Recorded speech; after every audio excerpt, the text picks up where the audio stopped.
இப்படி நம்ம உழைப்பையும் நம்ம வார்த்தைகளையும் நம்ம செலவு பண்ணிவிட்டு நமக்கு சரியான மதிப்பு கிடைக்கலையே. ஃபேமிலிக்குள்ளேயும் கொஞ்சம் மனசலிப்புகள், அதனாலேயும் கொஞ்சம் மன வருத்தங்கள் வந்துருச்சு. இந்த மன வருத்தத்தை தாண்டி தான் அதே போல இந்த மாதிரி ஒரு பொருளாதாரத்தை ஒரு சுப செலவுக்காக நீண்ட நாளாக உங்களுக்கு வந்து யாரெல்லாம் இப்ப அரசாங்க ரீதியில ஒரு கவர்மெண்ட் ஜாப்புக்காக எக்ஸாம் எழுதிட்டு நம்ம வெயிட் பண்ணிட்டு இருக்கிறோம். திருமணத்திற்கு முன்னாடி நீங்க பட்ட கஷ்டங்கள் திருமணம் அமைஞ்சால் சில பேருக்கு எல்லோருக்கும் எல்லாம் வளமும் செல்வமும் புகழும் கிடைக்க வேண்டும் என்று எல்லாம் வல்ல இறைவனை வேண்டி வணங்கி உங்கள் அபிமானமான ஜோதிடர் KM ரவிக்குமாரின் அன்பு வணக்கங்கள். மீனராசியை பற்றி காண்கிருக்கின்றோம். 12 ராசிகளிலேயே 12ஆம் ராசியா அமையக்கூடியது மீனராசி. 2026ஆம் ஆண்டு மார்ச் மாதத்தினுடைய பலனாக இந்த மீனராசியை பற்றி நாம் காண்கிருக்கிறோம். மீனராசி என்பது குரு பகவானை ஆதிக்கம் கொண்ட ராசி. குரு ஆட்சி செய்யும் இடம்.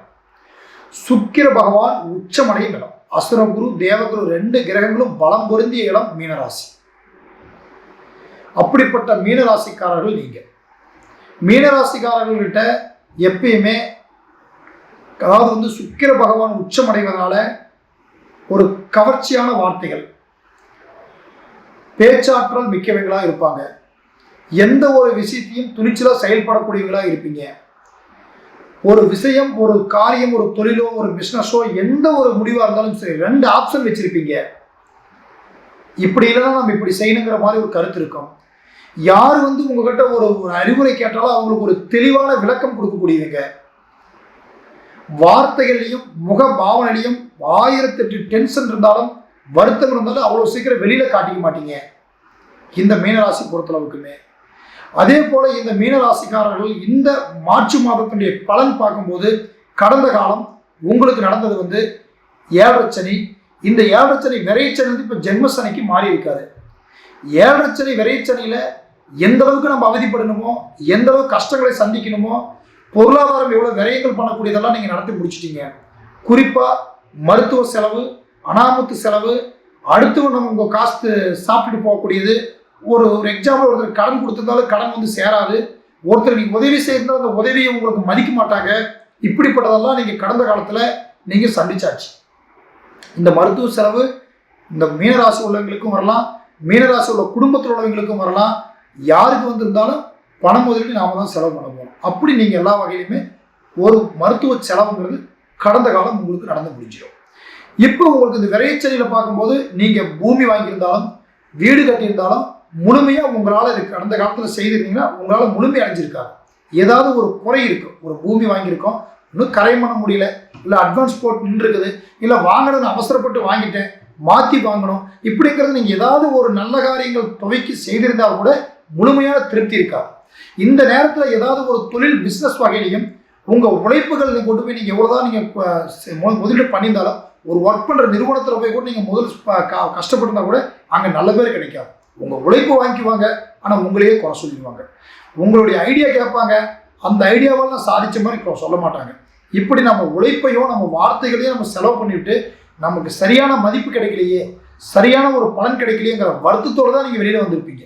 அப்படிப்பட்டவங்களுக்கு தான் இந்த மீனராசிக்காரர்களுக்கு கடந்த கால பலன். இந்த கடந்த காலம் இந்த மீனராசி பொறுத்தளவுக்கு எப்படின்னு கேட்டிங்கன்னா, குடும்பத்துக்குள்ளேயும் கொஞ்சம் ப்ராப்ளம், குடும்பத்துக்குள்ளேயும் ஃபேமிலிக்குள்ளேயும் கொஞ்சம் மனசலிப்புகள், அதனாலேயும் கொஞ்சம் மன வருத்தங்கள் வந்துருச்சு. இந்த மன வருத்தையில் இப்போ தாண்டி தான் இப்போ வந்து உட்காந்துருக்கிறீங்க. இது எப்போ நமக்கு வந்து ஒரு விடிவு காலம் பிறக்கும் அப்படின்னு பார்த்துருக்கீங்க. இப்போ உங்களுக்கு இருக்கிற கிரக நிலைகள் பொறுத்தவரைக்கும் எப்படின்னா, மீனராசிக்கு 12ஆம் இடத்துல கும்ப ராசியில், அதாவது வந்து இன்னைக்கு 5 கிரகங்கள் வந்து இன்னைக்கு வந்து அமைஞ்சு உட்கார்ந்துருக்கார். விரயஸ்தானத்தில் உட்கார்ந்துருக்கார். விரயஸ்தானகத்தில் அமைந்திருந்தாலும் குரு பார்வையோடு அமைந்திருக்கார். குரு பார்வை, குரு பார்க்க கோடி நன்மை. அப்போ உங்களுக்கு விரையாதிபதிகள் நேரமா இருக்கலாம், ஆனா அந்த விரயத்தை சுப விரயமா பண்ணக்கூடிய வாய்ப்பு இருக்கு. சுப விரயம்னா என்ன? ஒரு வீடு கட்டலாம், பூமி வாங்கக்கூடிய வாய்ப்புகள் வரலாம், புதுமையா தொழில் அமைக்கக்கூடிய ஒரு யோகங்கள் கொடுக்கலாம். அதுக்காக நம்ம ஒரு முதலீடு செலவு பண்றது இல்லை. நம்ம திருமணம் வந்து நம்ம பசங்களுக்கோ குழந்தைங்களுக்கோ இல்லை வந்து அதை பெண்களுக்கோ வாரிசுகளுக்கோ திருமணம் பண்ண முடியல அப்படிங்கிற எண்ணம் உள்ளவங்களுக்கு திருமண வாய்ப்புங்கிறது உங்களுக்கு அமைஞ்சு வரலாம். அப்படிப்பட்ட யோகங்கள் உங்களுக்கு நிச்சயமாங்கிறது கிடைக்கக்கூடிய ஒரு வாய்ப்புங்கிறது உங்களுக்கு இருக்கு. அதே போல இந்த மாதிரி ஒரு பொருளாதாரத்தை ஒரு சுப செலவுக்காக நீண்ட நாளா உங்க எதிர்பார்ப்பை பூர்த்தி அடைய வைக்கலாம். ரொம்ப நாளா நான் இந்த மாதிரி ஒன்று செய்ய நினைச்சிருந்தேங்கிற சரி. இந்த மீனராசி உள்ளவங்க பெரும்பாலும் பூர்வீகத்தை விட்டு கொஞ்ச நாள் வெளியில இருந்திருப்பீங்க. அந்த பூர்வீகத்தை விட்டு வெளியில் இருக்கிறவங்களுக்கு நம்ம சொந்த ஊர்ல ஒரு பூமி வாங்கணும், இடம் வாங்கணும் அப்படின்னு கற்பனை உள்ளவங்களுக்கு சரியான ஒரு வாய்ப்பு கிடைக்கிற நேரமா இருக்குது. இந்த ஒரு மார்ச் மாதத்தினுடைய பலனா இருக்கு. 2ஆம் இடத்திற்கு அதிபதியான செவ்வாயும் 9ஆம் இடத்திற்கு அதிபதி செவ்வாய் 2, 9 குடையவர்களாக செவ்வாய் பகவானுடைய அமைப்பு இருக்கு. அதாவது குடும்பம், வாக்கு, தனம், தகப்பனை சார்ந்த கிரகமா இருக்கு.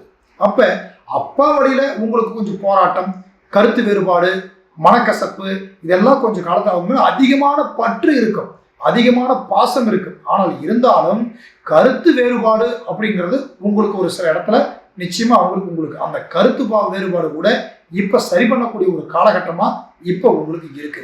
2ஆம் அதிபதி தனஸ்தானாதிபதி செவ்வாய் புதனுடன் விரையாதிபதி இடத்துல கும்பராசியில் அமைந்திருந்தாலும் குரு பார்வை, குரு மங்கள யோகத்துடன் அமைஞ்சிருக்கார்.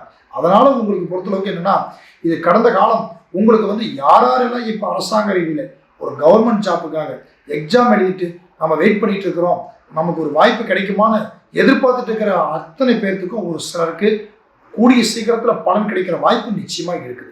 அதே போல கான்ட்ராக்ட் சம்பந்தப்பட்ட தொழில் செய்யக்கூடிய அரசாங்கம் உதவி சார்ந்த எந்த ஒர்க் பண்ணுறதுனாலும் சரி, ஒரு டிரான்ஸ்ஃபருக்காக இருந்தாலும் சரி, ஒரு ஜாப்புக்காக இருந்தாலும் சரி, கான்ட்ராக்டுக்காக இருந்தாலும் சரி, இல்லை நமக்கு ஒரு தொழில் ஒரு ப்ரமோஷனுக்காக நம்ம முயற்சி பண்ணியிருந்தாலும் இப்படிப்பட்ட அனைத்து வகையில் இருக்கக்கூடியவங்களுக்கும் இந்த நேரம் கொஞ்சம் சாதகமாக இருக்குது. ஏன்னா கடந்த நேரம் உங்களுக்கு ரொம்ப உங்கள் உழைப்புக்கு சரியான மரியாதையோ சரியான மதிப்பளிக்காதவங்க கூட இப்போ கண்டிப்பாக உங்களுக்கு கூப்பிட்டு அதுக்கான மரியாதை கொடுக்குற வாய்ப்பு உங்களுக்கு வரும்.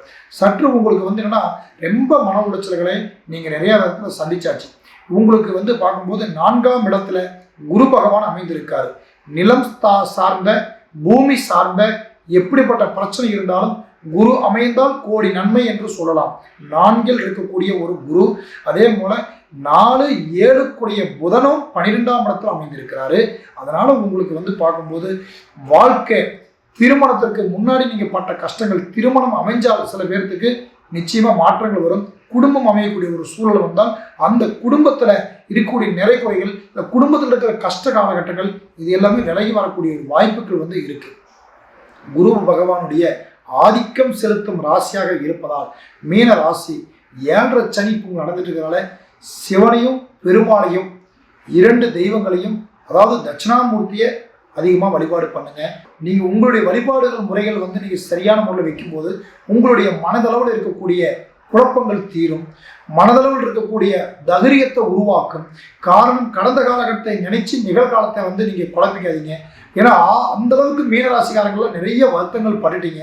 அந்த வருத்தம் வராத அளவுக்கு உங்களுடையமான ஒரு தெளிவான ஒரு திட்டமிடுதலோட நீங்கள் சில காரியங்கள் துவங்கினால் நிச்சயம் உங்கள் வாழ்க்கையில் வெற்றி வாய்ப்புகள் வரும்.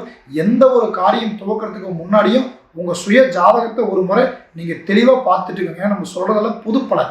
உங்கள் சுய ஜாதகத்தை ஒரு முறை என்ன திசை நடக்குது, என்ன புத்தி நடக்குது, நம்ம திசை புத்தி எப்படி நமக்கு சாதகமாக இருக்க, இந்த பலனுக்கு ஏற்ற மாதிரி இருக்குதா அப்படின்றதெல்லாம் நீங்கள் ஒரு முறை நீங்கள் தெளிவாக நீங்கள் பார்த்துட்டு முடிவெடுங்க. நிச்சயம் உங்கள் வாழ்க்கையில் வெற்றி வரும். உங்களுக்கு எந்த ஒரு சந்தேகம் இருந்தாலும் கீழே என்னுடைய மொபைல் நம்பருக்கு தாராளமாக நீங்கள் கான்டாக்ட் பண்ணலாம். நன்றி, வணக்கம். அடுத்தடுத்த வீடியோவை நீங்கள் பார்க்குறதுக்கு சப்ஸ்கிரைப் பண்ணி வச்சுக்கோங்க. பிடிச்சிருந்தால் லைக் பண்ணுங்கள். உங்கள் ஃபேமிலி ஃப்ரெண்ட்ஸுக்கு எல்லாத்துக்கும் ஷேர் பண்ணி சப்போர்ட் பண்ணுங்கள். நன்றி, வணக்கம்.